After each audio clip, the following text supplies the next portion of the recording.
నమస్తే. ఇది కథ కాదు జీవితం కార్యక్రమానికి స్వాగతం.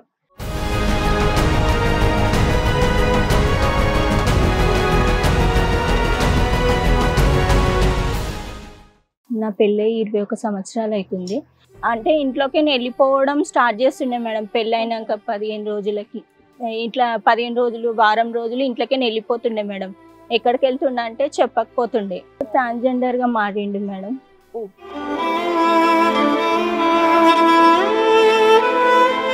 అయితే ఇంకా మా అత్త మా ఆడబిడ్డని ఇంట్లో తెచ్చి పెట్టుకుంది, చిన్న ఆడబిడ్డని. అయితే అప్పటి నుంచి ఇంక అందరు హింసించడే. ఇక అప్పటి నుంచి స్టార్ట్ అయింది ఆయన వెళ్ళిపోవడం. వారం రోజులు నెల రోజులు ఇట్లా.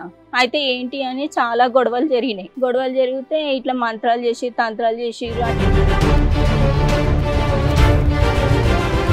అయితే అప్పటి నుంచి ఇంక అందరు హింసించడే. నీ గుడ్డి దానివి, నీ ఇట్లా ఇది చేసినావు అని, లైట్లు లేకుండా పని చేయాలా, చాలా టార్చర్ చేసిర్రు మేడం. అయితే సరే అని ఆ తర్వాత 6 నెలల కడుపు వచ్చింది మేడం, అమ్మోళ్ళ ఇంటికాడ ఉన్నప్పుడు. అయితే మళ్ళీ తీసుకెళ్ళినాక ఆ బాబు చనిపోయిండు డెలివరీ అప్పుడు.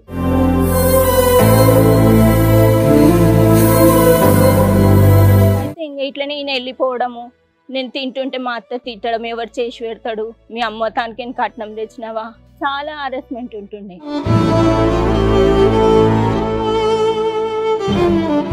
అన్ని సందర్భాల్లో బయటకు వెళ్ళిపోతున్న వ్యక్తి ఎక్కడికి వెళ్తున్నాడు అనేది ఎవరైనా ఫాలో అయ్యి కనుక్కోవటం కానీ, ఎవరి ద్వారా తెలుసుకోవటం కానీ ఎప్పుడైనా జరిగిందా? వాళ్ళకి తెలుసు సార్. నేనైతే వాళ్ళకి తెలుసా ఎక్కడికి వెళ్తున్నాడు అనేది మొదటి నుంచి? తెలుసు.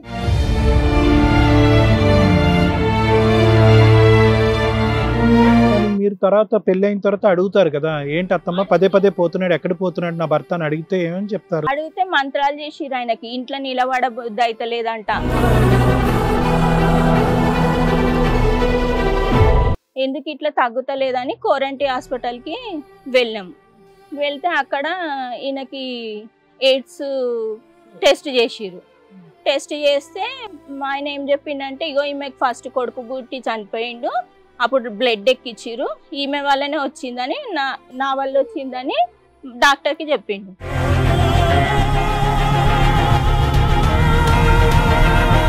ఈ ఎల్జిబిటిక్యూలో ఏంటి ఇతను అంటే, వేరే మగవాళ్ళ దగ్గరికి వెళ్తాడా, లేదంటే ఆడవాళ్ళలాగా తయారవటానికి ఇష్టపడతాడా, లేదంటే బాడీ పార్ట్సే ఆడవాళ్ళలాగా మార్చుకోవాలనే ఆలోచనతో కోరికతో ఉంటాడా? ఈ మూడిట్లో ఏది? మేము చూసినంత మటుకు అయితే మొత్తం లేడీగానే ఉన్నారు సార్. మీ ఆయన అలా మారుతాడు అంటే నీ దగ్గర ఏమైనా ఎవిడెన్స్ ఉన్నాయమ్మా? ఫోటోలు కానీ వీడియోలు కానీ ఉన్నాయి మేడం. చూపించండి.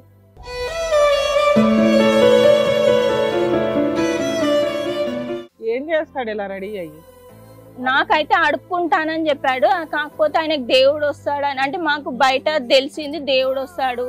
ఇలా డ్రెస్ లోనే ఉంటాడా? చీరని కట్టుకుంటాడు.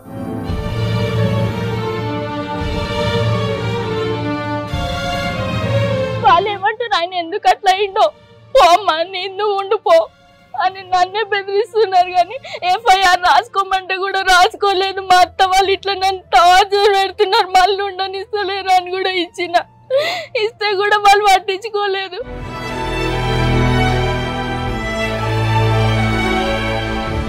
నాలుగు నెలల నుంచి మాకు తిండి లేదు, ఏమీ లేదు, పనులు లేవు అక్కడ నేను చేసుకోవడానికి.